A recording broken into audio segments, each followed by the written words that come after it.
everybody, and welcome to this week's edition of Straight Talk, sponsored by Darley and Inglis. My name's Bren O'Brien, and joining me as always is Tim Rowe. Today we have a look back at the Melbourne Premier Sale and ponder what is behind the current strength of the Australian bloodstock market.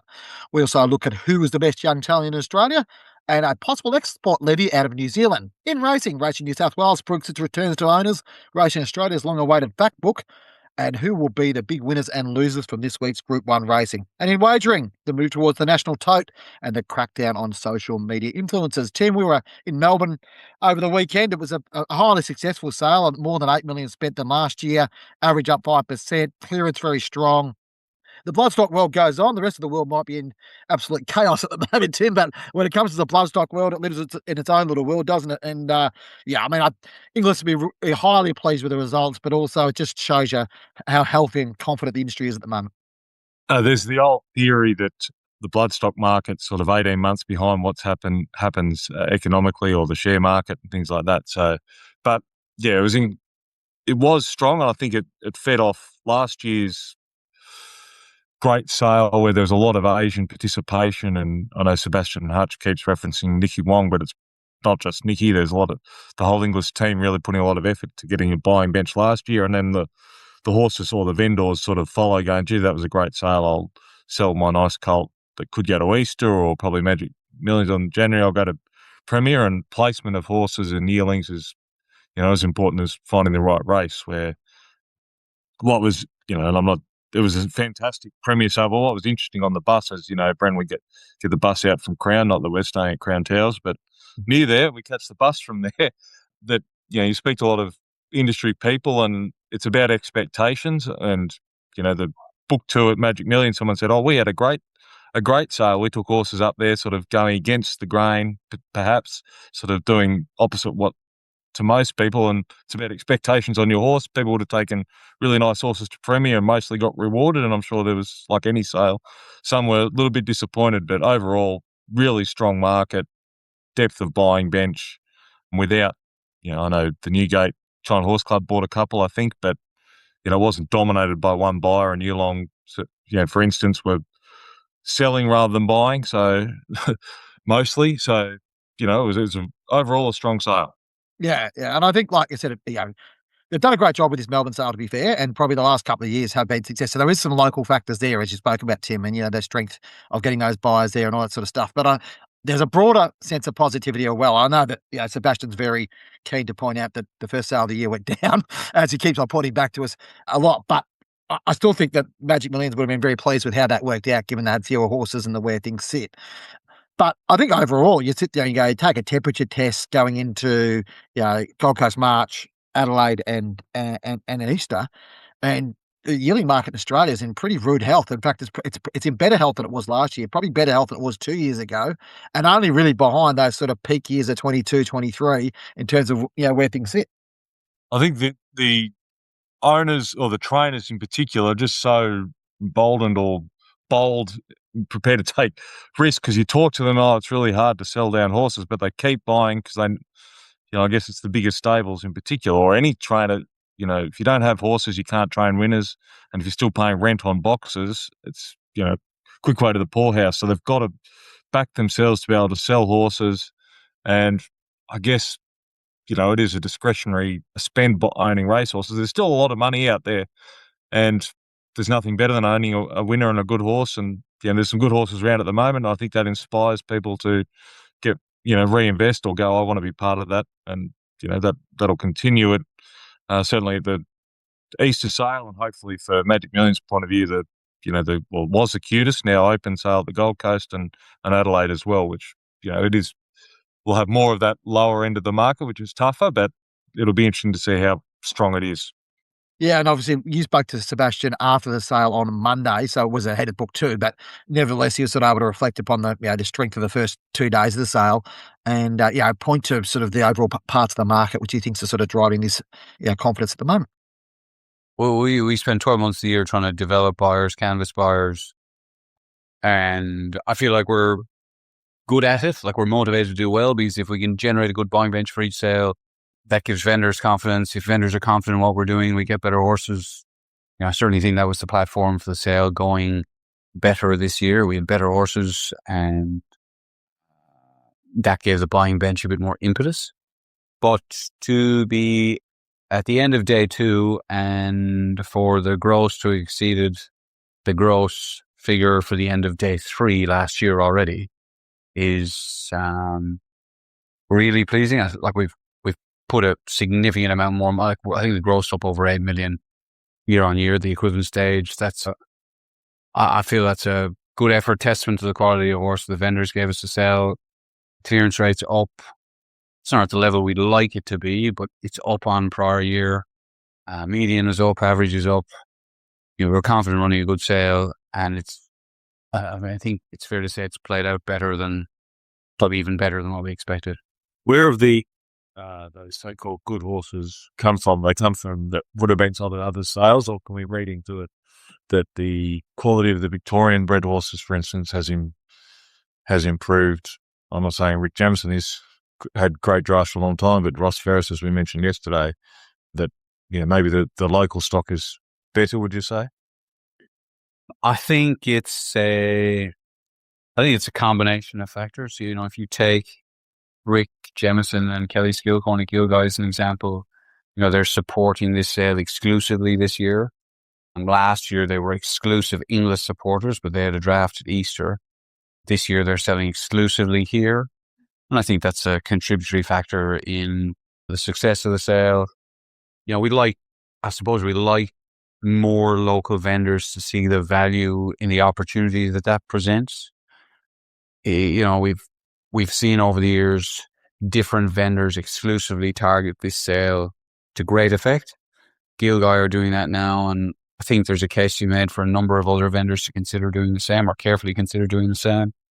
But at the same time, there's been a strong cohort of interstate vendors participating in the sale, and they've had good sales. Like they've sold horses well, and I think that's been good for the sale also. So I could really try and digest the mechanics of the sale and the positives and negatives out of the sale once we get a few days post-sale. But at the moment, we sit and reflect on a set of results through book 1 that are, on the whole, very positive, while at the same time not ignorant of the fact that, as I said, a classic, there are parts of the market that are hard. Like there's no pretending, there's no disguising it. Very cognizant of the challenge that breeders and vendors face with particular horses or people participating in certain parts of the market. And, while there are lots of good things, we can reflect over the last 2 days on lots of positive things.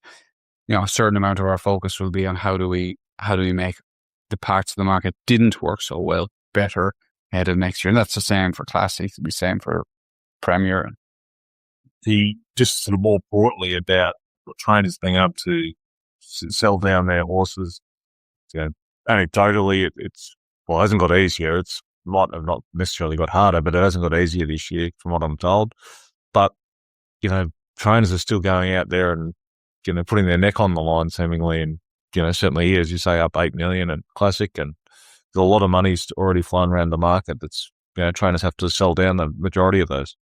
Yeah, we'll see what the net position is at the end of the yearling sale season. I mean, as I've said a number of times, the first yearling sale of the year was down 5.1 million. So, we'll see where it starts to net out or how it nets out. I think this is a very particular sort of market. It's a very unique market. The Australian market is a very unique one in the context of international bloodstock. You don't go anywhere else in the world and see trainers, syndicators, agents, etc., prepared to go into the market and speculate in the manner that they do here. Now, the auction houses are very supportive of that, very cognizant of it. We try and create an environment that helps people sell their horses. I feel like yesterday in particular, and at stages during lunchtime today, it was very vibrant here. It was an environment that people would have looked at and say, this is an interesting part of the industry that maybe I don't get to experience or don't get to understand. I think it'll be an incentive to people to become more involved or learn more about the industry. We've had a number of different industry groups bring tours through here over the last 2 days. People who are interested in the sport or interested in the side of the industry, wanting to learn more. I think those kind of things are positive. Any step that we can take to grow the ownership base, whether it's people who participate domestically or people overseas who want to participate in their own jurisdiction, or international people want to participate in Australia. We have a mandate to try and grow that ownership base, and we spend the whole year promoting our product with a view to trying to make it easier for agents, trainers, syndicators, etc., to sell English product. What is also fascinating, and it's pointed to this next story I want to talk to you about, Tim, is like, I guess, how does the racing industry get value out of the strength of what's going on in the bloodstock space?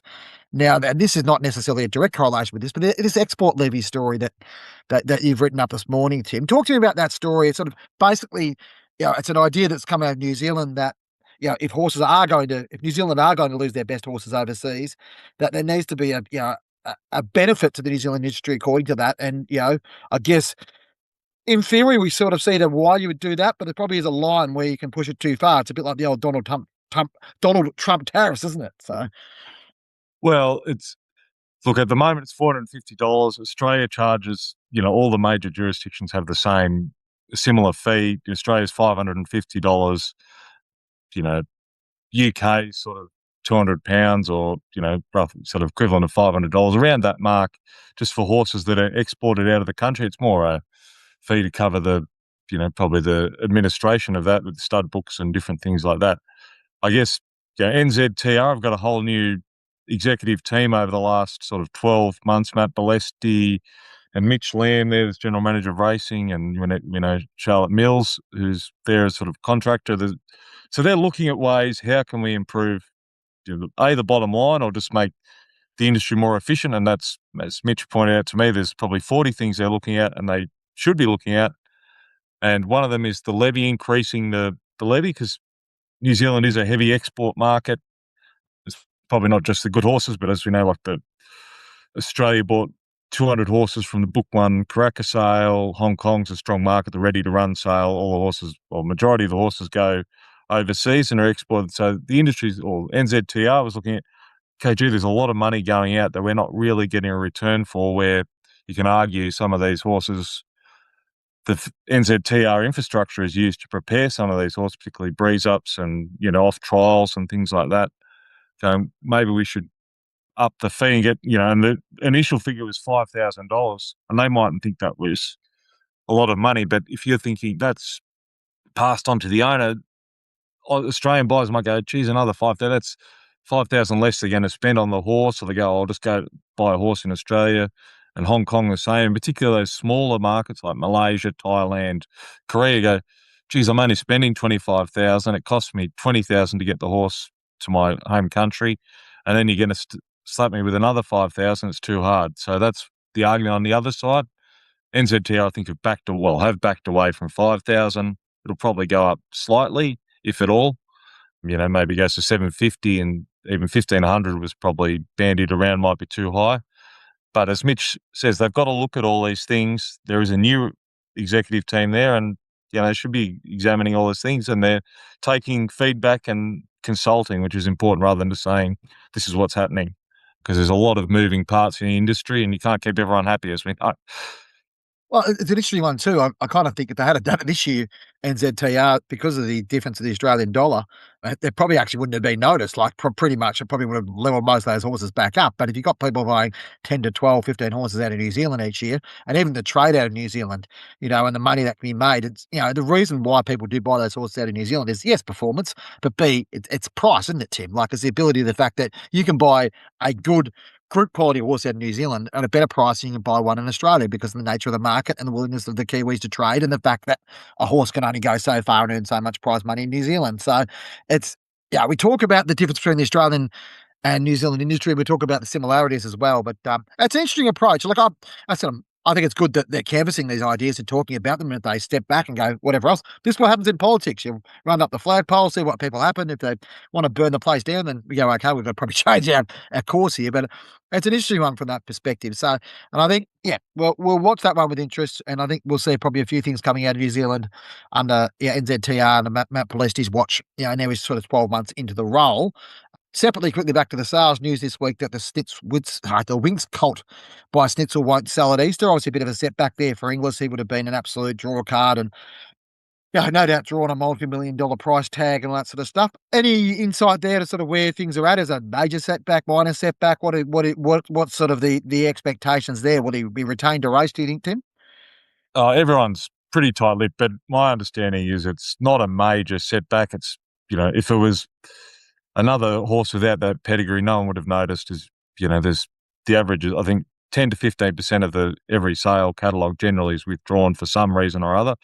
In this case, I'm told it's not because of X-rays or throat abnormality, grade 4 or anything like that. It's just a setback at the wrong time of year. I did sort of suggest whether Magic Millions would put their hand up. Could he get to, we'll sell him at the national sale? I'm told that's, the setback would prevent him being ready for that sale in, early June, late May, early June as well. So, but, he's a late foal. Whether one of the owners sells out and some stay in, as we know, Debbie Capitas bought the first foal, bought out the other owners at a valuation of 10 million. I don't think it'll hold him back. They'll give him time, as I said, and I'm sure he might be sold, but I'd assume he'll end up at Chris Waller's stable at some point and be looked after and hopefully doing something at 3, winning a Randwick Guineas or something like that, and continuing the bloodlines at stud. Yeah, we're interested to see how that one pans out as well, Tim. The other one I wanted to sort of touch on, we had an article and run the numbers this week. It actually got pretty high engagement, and I'm not saying I'm surprised about that, but it's always good to see when there's an article that gets a bit of love. And there's a run the numbers article around who's the best young Australasian stallion. I put it in there because of the Super Set situation. When you look at those stallions that are, you and I discussed it a lot over a beer and a Palmer over sales time. Tim, which stallion would you send your horse to and all that sort of stuff. Look at those horses whose oldest crop are now sort of 3 or 4.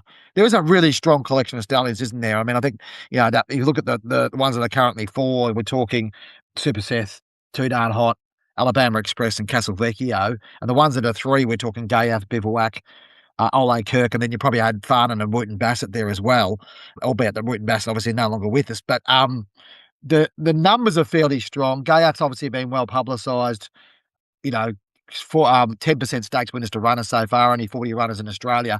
But if you look at obviously Too Darn Hot we've spoken about a lot, but Alabama Express, Castle Vecchio, Super Seth, obviously now a $70 million stallion. There's some great strength there in that next generation, and I think that'll give a bit of faith to those who probably felt that there was been a bit of a gap, which is probably fair to say, Tim, and probably in the last few years, and the generation of stallions probably 5 to 10 years older than them probably haven't necessarily stepped into the breach left by or likely to be left by the likes of Snitzer Lime, Invincible, Written Tycoon, Not a Single Doubt, Exceeding Excel, Fast Out Rock, these type of horses. Yeah, we're all waiting for that. They look a promising group. What's probably because of the commercial nature of the industry, it's for those studs. Don't have to tell the nominations teams at the various studs how hard it is to get mares at particularly 3rd, 4th, even 5th season, depending what's going on. So, obviously Gayaf didn't come back last year. Bivouac, I've got great belief in him and think he'll continue on, but he's the numbers sort of plateaued a little bit. Ole Kirk always got good numbers, but again, just whether the momentum drops away, even Too Darn Hot. I know he covered those mares in the Northern Hemisphere to Southern Hemisphere time, but I think it was 60 mares or something compared to probably 100 plus. So sort of a bit of a momentum, drop or could fall away a little bit. But, and Castle Vecchio's got good numbers again, and just it'll be climb who'll rise through the ranks in the next few years and who sort of maybe doesn't go on with it. But at the moment, there's some promising stallions there, which gives all breeders hope. Yeah, and I think it is a really interesting one. The following segment is brought to you by Darley. Darley sires continue to perform extremely well at the recent English Premier Sale. They featured in 3 of the top 5 lots of the sale, with $750,000 for a Too Darn Hot colt, $625,000 for a filly by Kermadec, and a son of Gayaf securing $520,000. The progeny of Animo, Harry Angel, Street Boss, Pinatubo, and Blue Point were all in strong demand across the Victorian sale. That comes after the progeny of emerging Darley stallions provided the top 2 prizes at English Classic, the top prize at Tasmania, and the 3rd top prize in Perth. By Darley in 2026. In racing, Tim, we got a little notice to participants sent out by Saran Cook, the Racing New South Wales chairman, this during the week, sort of looking at guess, pointing out the virtues of racing your horses in New South Wales off the back of the Race Australia fact book. Before I get into that one, good work for Racing Australia for getting the fact booked out. They're a bit delayed, but a little push along from their good friends at the Straight seem to have got them through to publish it. We did ask them on Monday where it was. We published a story on Tuesday saying it hadn't been published yet 2 months afterwards. And on Tuesday afternoon, lo and behold, it appears. But we'll leave that one alone for now. And look, I think what Saran Cook is pointing out is about the New South Wales returns to participants. Yeah, you can't argue with the numbers. $420 million, which is $110 million higher than its nearest jurisdiction, Victoria. It does seem a little, I don't know. I mean, parochial is probably the best way to put it to me, that to be taking a national publication which talks about the health of the broader industry and you're sort of picking out your state, but that's her prerogative to do that. From your perspective, Tim, like obviously we know about the political challenges in New South Wales. She spoke about the agitators and the people that are self-interest that's perpetuating this notion that New South Wales racing is in trouble. You can't argue with the top line figures, but there probably are a few bits and pieces, a few nuances to this story that are beyond just pure returns to participants. Well, like people aren't disputing the pie is, they like the pie. It's how the pie is divided up and who's getting how much of the pie.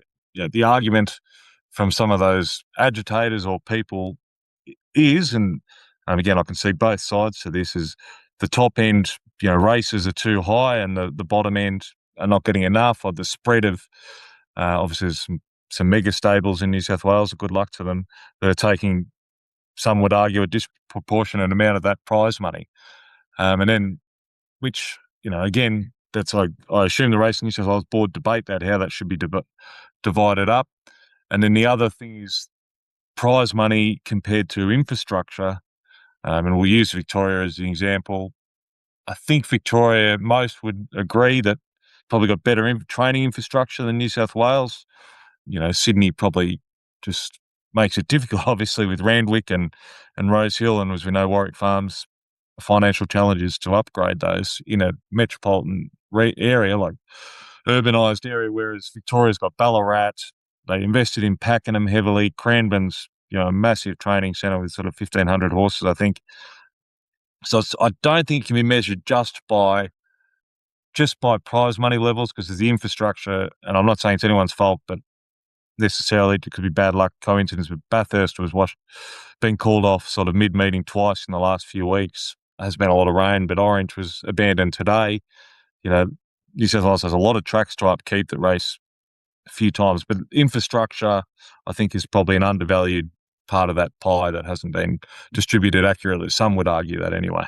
Yeah, and I think the other thing too is that New South Wales run 25% more races than Victoria. So if you compare them on a, return per race rate, New South Wales is still ahead, 77,000 to 71,000, roughly. So they are still ahead, and I think it's okay for them to, I don't think a problem is sitting there saying, hey, we're doing well with this. But yeah, and there are some other, broader, questions about where things are. The other thing, Tim, and look, the what's the word I'm looking for? The transparency around wagering data. There was no wagering data in the Racing Australia fact book. Now, wagering is, as we know, the overwhelming driver of revenue for the racing industry. So what I will say is that, we need to be able to tracking these numbers in terms of the money coming in. We get an overall view from Racing New South Wales on revenue, and that's broken down into certain bits, but the actual wagering aspect and trends are nowhere near as broken down as what they are in Victoria and other states. So in terms of getting a clear view on that, that's probably the thing. And a few of those agitators that she mentioned have sort of bitten back a little bit, I suppose, and said, well, it's great that she's going out here and talking about this Saran Cook, but where's the strategic plan? Where's the transparency around about the current legal action going on? All that type of stuff. I don't think it solves much, but she's got every right to put it out there. And that's fine. And everyone to celebrate the fact that the returns to owners have increased. I think, the only question I would caution against any governing body from cherry picking stats, and that's, there are some positive stats out there you want to put out there, but you also want to have a really clear view of what the health of your industry is, and also take the temperature of your participants. Maybe it is a minority. Maybe it's a very small minority that aren't happy with what's going on. But whatever they are, they're certainly, they've got power, but they're also quite, noisy. I would think that there's, from where, in my personal view, from where Racing New South Wales describes it as a small minority. I don't think it's a small minority. Is it a majority? I don't know, but it's certainly not a small minority in my thoughts of people and the people that we talk to about these things. But we'll see how that plays out. On the things on the track, Tim, and we'll just a quick nod there to Makybe Diva, who passed away on the weekend, aged 27, I think. Remarkable horse, a horse of a lifetime. We've been so lucky to have so many horses of a lifetime, but, probably you and I growing up in an era where we saw some great horses coming through and she was probably the first horse we thought was, unbeatable over the 3,200 metres at Flemington, which is the place where all, quality horses, in our mind, in Australian histories have been measured. It was extraordinary what she was able to do in those 3 Melbourne Cups, and she carried a nation, didn't she? Oh, I was at the first 2 Melbourne Cups that she won, and great atmosphere, and she just was a phenomenal horse that raced on, for a few seasons. Probably the Cox Plate win fanning, 8 wide on the turn and coming over the top. That was memorable as well during a great era of Cox Plates, with, on the back of sort of Northerly, one of my favourite horses, and Sunline, of course, before that. So, she sticks in the memory bank, and, great mare. And there's still a few fillies out there to sort of continue the line on. She has thrown, I think, stakes placed horse, and as I said, a couple of fillies to be carried on, and I think those bloodlines will be seen for a bit longer yet. Yeah, and I think she'll go down as the last, probably the most recent great Melbourne Cup hero. She rewrote that race. I've got a lot of personal memory about that, Tim. I was thinking about Makybe Diva won her final cup in 2005, November 2005, and it's probably about 3 weeks before my father passed away. And it always occurred to me that my dad's lifetime spanned Makybe Diva winning 3 Melbourne Cup, and he was born in 1930. So he also was around for Bartlett's Melbourne Cup. So, when you think about that as a lifetime and its historical events, racing in some ways an eternal. And while Makybe Diva is no longer with us, she has an eternal presence and will always have an eternal presence on the Australian racing landscape. Just quickly rolling up or going through a big week of racing ahead, Tim. We've got Group 1 racing in 2 states this week. We've got 4 Group 1 races. It really is heating up. I did want to have a bit of a look forward to, I guess, the most significant results for the weekend. I would think from a future stallion perspective, and I'll sort of hook that back across our bloodstock thing, because that's a bit of our shtick, isn't it? I would think the Newmarket's probably the most significant race, given, if Centaurus wins the Newmarket, as many expect him to do, it puts him in really rare air. And, but we've also got Angel Capital, Wotan, Peloton, and even Gallant Sun still in the Centaur as well, who, if they would win this race, would, significantly put their steps forward for stallion credentials moving forward. Yeah, Centaurus obviously brilliant first up in the Lightning. Look, if he wins, won't devalue him, put it that way, but it probably won't have the same effect as particularly really important race for Angel Capital and Wotan. They need that Group 1 for, Yulong stepped in and paid a lot of money for him, sort of north of 4.4 million, I think, when he looked, obviously he was scratched, I think, before the Australian Guineas, when he looked at I think he was even money favourite, and things haven't gone right. He's got a terrific turn of foot when it all goes to plan. So if he won, it'd be really significant for Yulong. Wotan, that showed a lot of promise all the way through, and again, things haven't quite gone to plan. Interesting, they've kept him sort of to 1,200 metres, and he jumped out well last week, sort of given for a Chris Waller horse, a reasonable hit out, I thought, sort of 8 days before the race. And again, important race. So for Coolmore, who are waiting for that next young stallion to continue that Wood and Bassett line as well. Yeah, All-Star Mile's a terrific race. There's probably there's no consequence there really from a breeding bloodstock point of view, but it does show you, Tim, that you get the same quality race for $2 million as you get for $5 million. I don't think they would have got a better race with $5 million than they've got on Saturday with, you look at Cuspis has a couple of mares like Treasure of the Moment and Pride of Jenny and those sort of horses, but, they're just it's such a strong, interesting field. Yeah, and I think like the concept where, you need $10 million or $5 million to get a quality field, that's a good example. Probably you don't need that, do you? No, and it is an intriguing race. I guess we'll find out with, Treasure of the Moment led first up and beaten as favourite, and some say the tempo suited her and she had entitled to win, and others will say Matt Laurie's probably in the corner where, no, I think she's better ridden with a sit, with Pride of Jenny in the race. She won't, I dare say she won't be leading, and she'll get the chance to finish over the top. So we'll find out the answer in the All-Star Mile. We've also got the Canterbury Stakes, also a really interesting race. Obviously on Saturday in Sydney, we've got the 3-year-olds Baywatch, Napoleonic and Nepotism. We haven't seen Nepotism since the Cox Plate, and he's probably a little bit of a sleeper in terms of the having been a Group 1 winner as a 2-year-old in terms of his value there. But, a horse like Napoleonic as well. Baywatch obviously has got his career at the start probably pretty much sorted out, I would think, given his win in the Golden Rose. But, I think, these Group 1 races do set the scene, especially for their 3-year-old colts, don't they? Sure, and Baywatch, I think people would, even Godolphin would like to see him just put it all together again. Obviously, he's got enormous talent, but I think he over-raced a bit in the Lightning, or first up anyway. And, if he can just put it all together, he could blow them away again. It's just, I guess the difference between his best and worst is probably bigger than some other horses, but he's got the talent. Yeah, and interesting.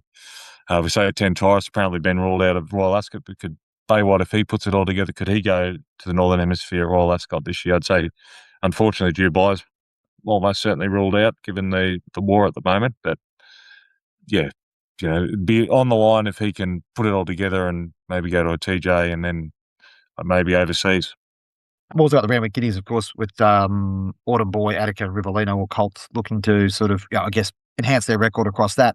But we've also got Filly and Cheese and Alibi. It might be the best 3-year-old middle distance filly in the land. So be a fascinating race, that one. So it's great to have Group 1 racing. Yeah, and we'll look to sort of preview a few of those races throughout Strike Talk over the journey over the autumn. The following segment is brought to you by Inglis. Entries for the 2026 Inglis Weanling Sale Series, Australia's most lucrative Weanling Sale Series, are closing soon. A record $29.4 million was traded between the Australian Weanling Sale and the Great Southern Weanling Sale in 2025. Last year's sale ended with the Inglis again setting a market-leading clearance rate, as well as selling Australia's 2 highest-priced weanlings of the year. The Inglis Weanling Sale Series is the only weanling sale series in Australia that continues to grow. Since 2023, Inglis has grown by nearly 30% in turnover. Recent graduates of the Inglis Weanling Sale Series include the likes of Well-Written, Streisand, Hayasugi, Komochi, Straight Charge, Shiki, Calamari Ring, and many others. The Australian Weanling Sale will be held at Riverside on May 4th to 4 and 5, while the Great Southern Weanling Sale will take place at Oaklands on June 12th. To view Inglis's promotional booklet on the Inglis Weanling Sale Series, go to inglis.com.au. Tim, we'll round off things now with wagering and the National Tote. I think we covered this off a little bit last week. I can't remember if we did or not, actually, but talking about where Tabcorp sits, and I guess Gillon McLaughlin's sort of, stake in the ground. We're going to deliver the National Tote by the end of this financial year, so mid-year. It would be a significant step forward for Tabcorp, but what is interesting, I'd be interested to get your take on this, Tim. What impact do you think, we know the idea, concept behind it, we create more liquidity, more people, more confident betting the market. We've seen Whirlpool last week. I think you and I had a conversation in the pub last week, which you weren't really getting my point of view around about what the impact of the short price favourites on Whirlpool has. But beyond that, what do you think the impact on the corporate bookmakers will be, Tim, in terms of the other rivals? What can you foresee as the challenges, or how will they be seeing the likelihood that will, from July 1 this year, we may well be seeing just one tote across Australia? Well, it all depends if they can convince or legislate that the corporates have to push that tote money back into the pools, exotics, quaddies and quinellas and trifectas and first fours or whatever. Whether they can convince the corporates, give them a commission on that, convince them to do that is one thing. I'd say that's pivotal. If they don't, and the corporates keep holding on to all that money that's sort of Tabcorp's leaked in the sort of exotic markets and best totes, I don't think it'll change much because they'll just call it something else, a national tote plus 5% or 8% or whatever. It doesn't change. I'm not sure what best tote sort of averages now. Was it 100? I think it come out at 108%, Yeah. 100 to something like that. So if they go, well, it's, best tote, tote plus 6%, what changes? But I guess it's for the punter, the dogs and trots where there's a few $100s in the pool. I guess it makes a small difference. And I guess for Gill, it'll McLaughlin make him look like he staked his reputation on a little bit and get it over the line and prove that he can get things done in the wagering space, given the government negotiations have to take place to get a deal like that done with all the states. Yeah, what will probably be interesting is what sort of deal that Tabcorp have or are still doing with Racing New South Wales. obviously a key stakeholder in all this. Gillen and Peter V'landys know each other quite well from their days. Obviously, Peter, significant role within the NRL and obviously Gillen with the AFL over the years. But yeah, obviously what has come out of this, and Racing New South Wales in a relatively strong position to negotiate here, it could result in a better return for the New South Wales industry.